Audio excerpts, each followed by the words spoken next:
Que se escuche hasta Palacio Nacional. La experiencia no es igual a corrupción. Por todo esto, no estoy de acuerdo que se elijan por el voto popular a los ministros de la Suprema Corte ni a los jueces y magistrados de la Federación. Quien quiera seguir pensando que el pueblo no va a elegir se equivoca.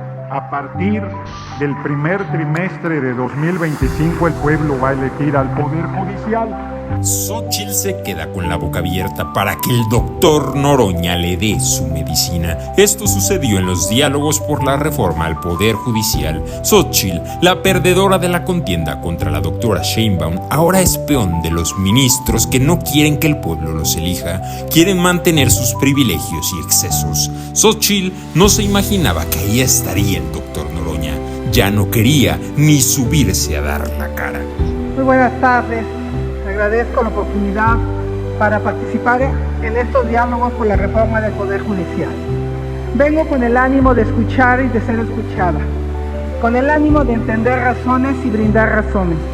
Creo en el diálogo como instrumento para hacer leyes y para llegar a la verdad. Donde hay diálogo hay libertad y democracia. Donde solo hay monólogo, hay engaño y autoritarismo. Hoy estamos frente a uno de los mayores retos de nuestra vida pública.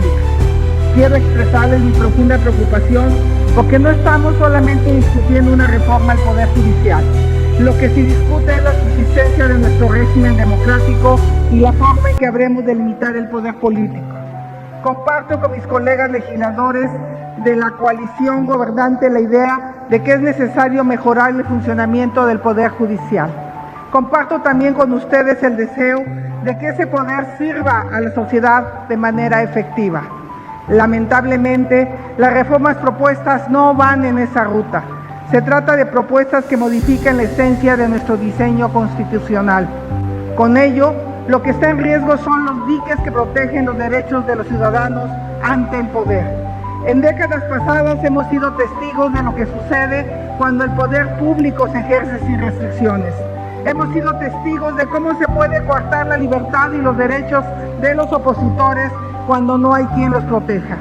Esto nos obligó a contener el poder, a ponerle límites claros, a establecer reglas sobre lo que no es tolerable ni admisible para una sociedad.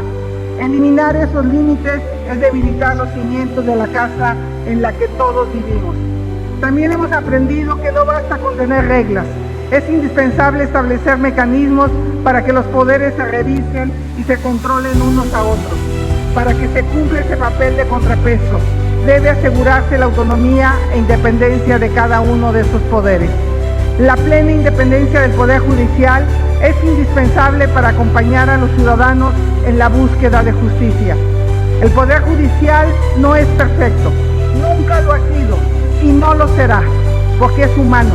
Lo mismo sucede con los otros dos poderes, pero sus defectos no justifican que se le trate como enemigo de la sociedad, no justifican la arbitrariedad, no justifican el abuso. Que quede claro, no estoy diciendo que el Poder Judicial no se toca. El Poder Judicial sí se toca, pero nuestro deber es ponernos de acuerdo en una reforma para perfeccionarlo, no para destruirlo. Debemos construir un Poder Judicial que resuelva con justicia y prontitud los conflictos de una vida en sociedad. Un Poder Judicial que no se limita al ámbito federal, sino que también, y de manera muy importante, opera en el ámbito estatal. Mal haríamos en negar que muchos de los órganos locales de justicia requieren una reforma a fondo para lograr la transparencia y la independencia. No hay reforma al Poder Judicial de México completa si no se reforman los poderes judiciales locales.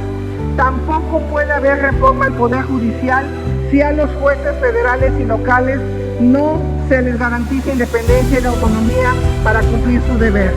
No estoy de acuerdo en desmantelar la carrera judicial federal. Es indispensable contar con conocimiento, experiencia y honestidad. La popularidad no es sustituto de la capacidad y el mérito. Y yo lo digo claro y fuerte, que se escuche hasta Palacio Nacional. La experiencia no es igual a corrupción. Por todo esto, no estoy de acuerdo que se elijan por el voto popular a los ministros de la Suprema Corte ni a los jueces y magistrados de la Federación. Concluyo. Para tener la tan anhelada justicia para los mexicanos, se requiere una reforma integral. 1. Es necesario atender la prevención del delito con educación y justicia cívica. Si no ordenamos las calles, no podremos ordenar el país. 2. Reformar las instituciones de procuración de la justicia estatal y federal. Las capacidades de investigación están rebasadas. La mayor deuda de la justicia con la sociedad está en los estados. Estoy a favor de una reforma al Poder Judicial, pero sin odio y sin venganza. Estoy a favor de una reforma que tenga como prioridad justicia para las víctimas del delito. Y finalmente, es urgente una reforma al sistema penitenciario. En la imposición de penas no puede haber privilegios, pero tampoco violación a los derechos humanos. La actual propuesta de reforma al Poder Judicial no resuelve los problemas de la gente, pero sí puede generar más injusticia, con ello más rencor y división entre los mexicanos. De nuestra capacidad para dialogar y escuchar depende que esta reforma no genere agujeros de impunidad para una delincuencia que cada día genera más dolor. Ojalá la virtual presidenta electa haga honor a su espíritu científico y escuche a los especialistas que le llevan toda su vida estudiando los temas. Concluyo, deme 30 segundos. En caso contrario, los grupos de la delincuencia organizada podrían tener jueces del narco. ¿Se imagina?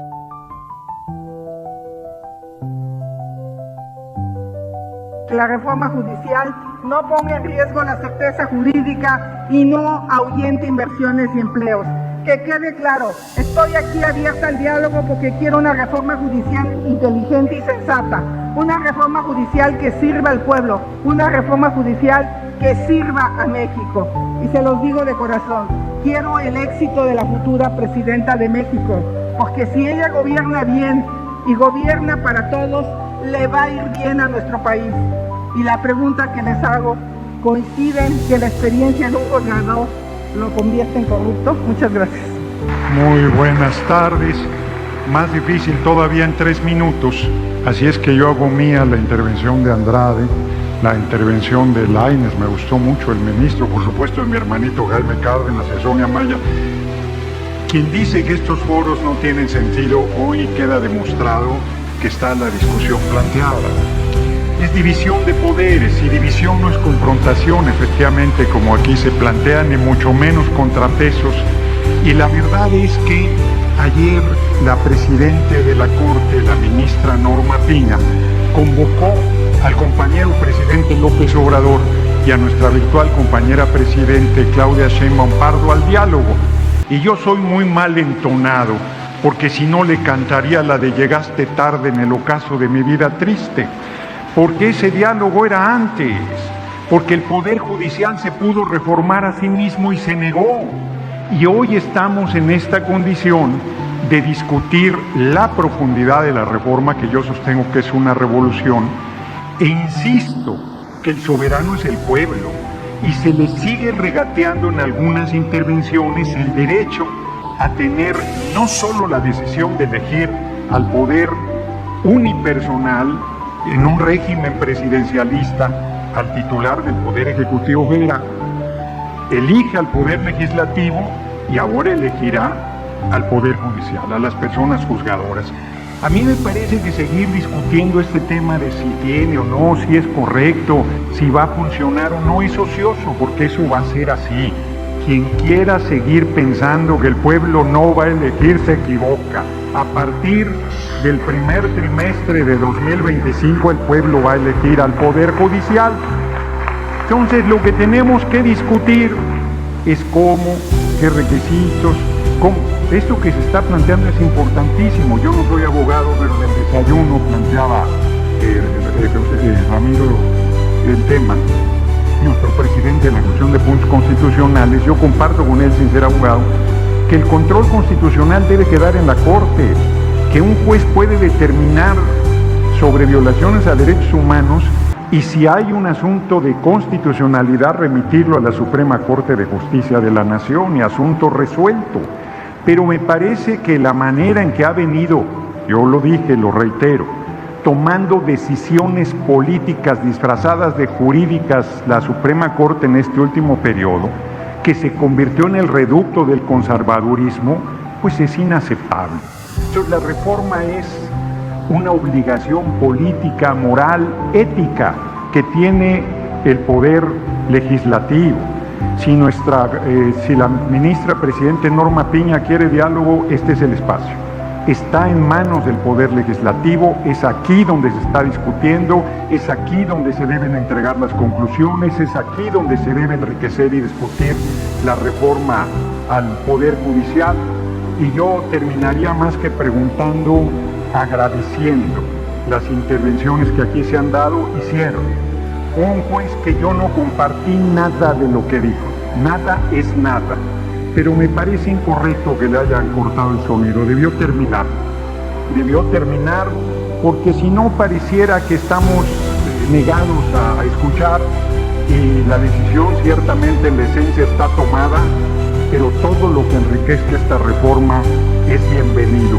Así es que yo haría un llamado en ese sentido, que digo, de repente con el tiempo es complicado, el tiempo es limitado y se están haciendo intervenciones muy valiosas desde los muy diversos puntos de vista que hay en nuestro país. Muy agradecido de su participación, mi reconocimiento, y reitero que me siento muy contento, muy honrado de estar participando en estos diálogos. Muchas gracias por su atención.